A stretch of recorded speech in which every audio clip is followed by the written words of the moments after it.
Đây là con voi L6 này, cái khoảng cách tới cái ngôi nhà kia là 82 mét và cái khoảng cách tới cái cây dừa kia là 100 mét nha các bạn. Ở bên tay phải mình sẽ sử dụng TS30S, sử dụng led SBT 90.2 này. Đây là led SBT 90.2 này. Các bạn nhìn không, cái ngôi nhà nó sáng hơn rất là nhiều đó. Còn tới cái cây dừa kìa 100 mét, cái nhà là 82 mét. Bạn thấy cái sự khác biệt giữa hai cái nét chưa? Đó. Nếu mà ở cái khoảng cách xa hơn thì SBT 90.2 thì nó sẽ còn lợi thế hơn một chút các bạn. Rất là tuyệt vời đúng không ạ?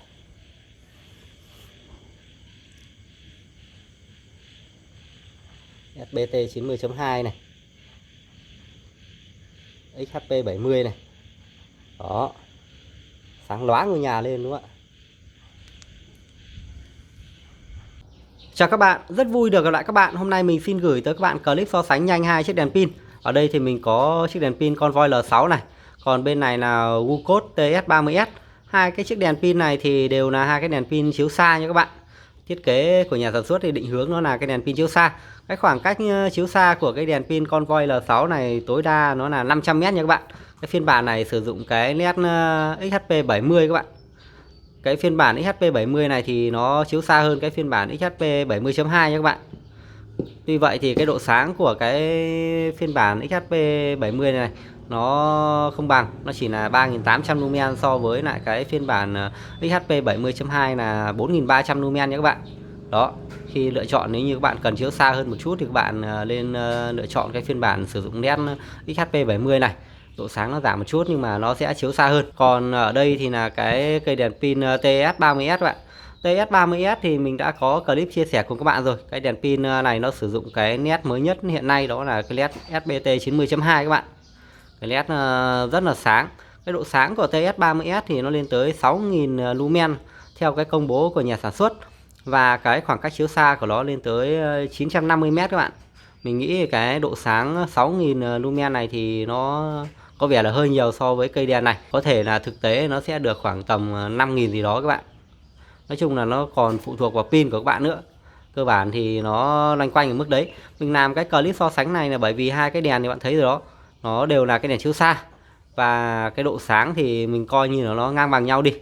6000 này nếu như mà pin các bạn sử dụng sau một lúc đó thì nó giảm đi rồi thì mình nghĩ nó chỉ còn khoảng 4000 mấy 5000 lumen thôi. Nói chung là xem nhau. Thì qua clip này mình cho các bạn thấy là một cái nét mới thì nó sẽ giúp cho cái cây đèn của chúng ta nó giảm kích thước rất là nhiều đúng không ạ? Bạn thấy không? Cái kích thước này khi đặt cạnh nhau này. Đó, Convoy L6 thì sử dụng 2 pin, bởi vậy thì nó dài hơn rất là nhiều đó ạ. TS30S bạn thấy nó chỉ bằng một cái khúc nhỏ nhỏ này thôi. Đó. Ở cuối clip thì mình có cái phần test ánh sáng rồi, các bạn có thể tham khảo nha. Nó cực kỳ ấn tượng các bạn. Về cái đầu đèn các bạn này, đầu đèn của Convoy L6 bạn thấy nó rất là lớn, lớn hơn rất là nhiều so với lại TS30S các bạn này. Đó. Bởi vậy thì các bạn nếu mà thường xuyên phải sử dụng đèn pin trong cái công việc của mình đó, mà các bạn vừa muốn sáng xa vừa muốn có cái độ sáng cao thì TS30S mình nghĩ rất là phù hợp các bạn. Do Convoy L6 có cái khối lượng lớn hơn này, cái kích thước lớn hơn, cũng như là được trang bị nhiều cái khe tản nhiệt nó sâu hơn. Bởi vậy thì nó sẽ mát hơn một chút so với lại TS30S nha các bạn. Hơn nữa thì TS30S sử dụng cái con led SBT 90.2 thì nó là một cái led phải nói là cái hiệu suất rất là tốt các bạn. Tuy vậy thì nó cũng rất là nóng với một cái thân hình mảnh khảnh như ở trên TS30S này. Khối lượng của hai đèn thì chênh nhau cũng tương đối nhiều nha các bạn. TS30S thì nó nặng 230g, còn cái phiên bản Convoy L6 sử dụng cái led XHP 70 này nó nặng 550g nha các bạn. Phiên bản Convoy L6 sử dụng cái led XHP 70.2 thì còn nặng hơn rất là nhiều các bạn, 778g, cực kỳ nặng, chưa có bao gồm pin nha các bạn. Nếu mà bao gồm pin vào thì hai quả pin nó sẽ nặng hơn một quả pin 21700 ở trên TS30S. Vừa rồi là những cái thông tin cơ bản về kích thước cũng như là khối lượng và cái độ sáng cũng như là cái độ chiếu xa của hai chiếc đèn pin này. Bây giờ mình cùng các bạn sẽ di chuyển tới một địa điểm khác. Mình sẽ cho các bạn thấy cái beam sáng của hai sản phẩm này nó như thế nào nhá. Bây giờ mình sẽ chiếu cả hai đèn lên trần nhà để các bạn có thể rõ ràng so sánh chùm tia giữa hai cái sản phẩm nhá. Đây cái chùm tia của TS30S này. Bây giờ mình sẽ quay qua cái chùm tia của Convoy L6 nhé. Đó, Convoy L6 thì nó đều hơn như thế này các bạn, nó mịn hơn. TS30S này, đó các bạn thấy không, nó tập trung hơn. Và cái vùng sáng xung quanh đó thì hai cái sản phẩm nó cũng không có sự chênh lệch quá nhiều như bạn vừa thấy rồi đó, trụm vào nhau này. Đó, rất là ngon đúng không ạ? Vừa rồi là những cái chia sẻ nhanh của mình về hai cái chiếc đèn pin WOOLCOAT TS30S và Convoy L6. Với cái quan điểm cá nhân của mình thì mình sẽ lựa chọn nét SBT 90.2 ở cái thời điểm này. Cái hiệu suất của nó rất là tốt các bạn. Và với một cái cây đèn nhỏ như thế này thì chúng ta vẫn có được cái độ sáng cao này, cũng như là cái khoảng cách chiếu rất là xa các bạn ạ. Các bạn thích cái đèn pin nào hơn thì các bạn có thể để lại bình luận nhé. Mọi người sẽ cùng thảo luận xem cái đèn pin nào nó phù hợp nhất cho cái nhu cầu của mỗi cá nhân. Rồi, cảm ơn các bạn. Thì hy vọng qua clip này các bạn có thể lựa chọn được cái sản phẩm nó phù hợp với nhu cầu sử dụng của bản thân. Hẹn gặp lại các bạn ở trong các cái clip tiếp theo. Chào các bạn. Bên tay phải của mình là Convoy L6 sử dụng nét XP70, độ sáng 3800 lumen. Cái khoảng cách chiếu xa theo lý thuyết là 500 m này. Còn bên tay trái của mình là WOOLCOAT TS30S sử dụng nét SBT 90.2. Cái độ sáng theo lý thuyết là 6000 lumen và cái khoảng cách chiếu xa thì nó lên tới hơn 900 m. Đây là cái chùm tia của hai cái sản phẩm các bạn này. Bên tay trái là Convoy L6, bên tay phải là TS30S. Chiếu xa các bạn nhìn không? Đó. TS30S này, Convoy L6 này. Tới đoạn cuối đường kia thì nó rơi vào khoảng cỡ gần 100 m các bạn.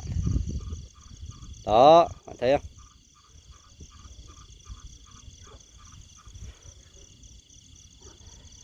TS30S thì nó có cái màu trắng các bạn.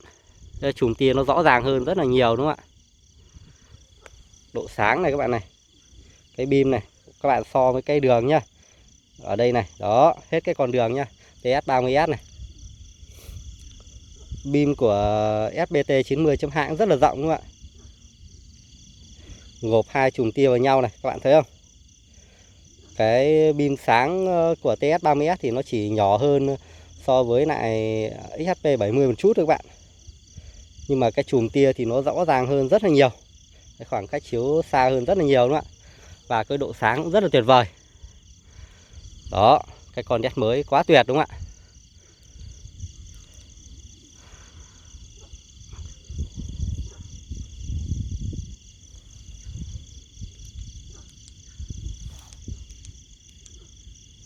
Convoy L6. Convoy L6 đây các bạn này. Đó.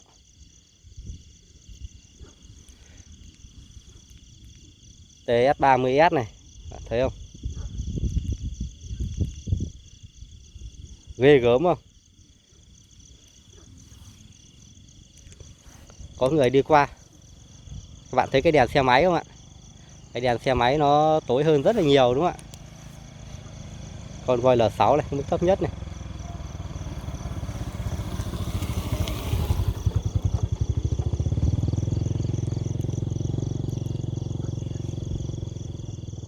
Đó. Cái cột kia nhé, các bạn thấy cái cột điện này. Đấy. Các bạn nhìn thấy cột điện không? Bạn gần gần này xa hơn kìa. Cái cột ở xa hơn các bạn này, cái trụ điện đấy. Đó.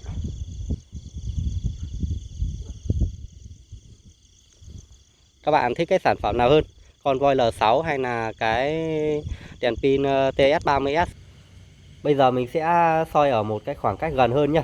Cái phạm vi mà chúng ta thường sử dụng đó. Đây là một cái khu đất này. Đó, mình đang sử dụng Convoy L6, cái nét XP70, độ sáng 3800 lumen này. Các bạn thấy không? Các vật thể nhìn khá là rõ đúng không ạ? Bây giờ mình sẽ bật WOOLCOAT TS30S sử dụng nét SBT 90.2 lên nha. Đó, đây là nét SBT 90.2 này, các bạn thấy không? Sáng lóa lên đúng không? Cực kỳ sáng các bạn. TS30S này các bạn này. Đó, TS30S thì cực kỳ sáng đúng không ạ?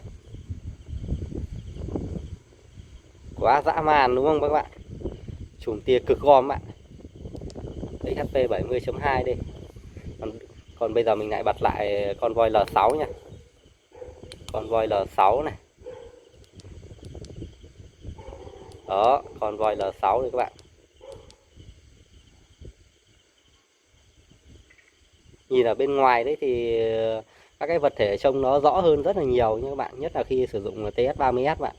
Trên màn hình do mình khóa sáng lại để mình so sánh độ sáng giữa hai cái đèn đấy, nên là các bạn nhìn nó sẽ rất là sáng kiểu như vậy. Đây, TS30S này. Đây là cái mức bình thường các bạn, mình turbo lên này. Đó, thấy rất là đã các bạn. Convoy L6 này.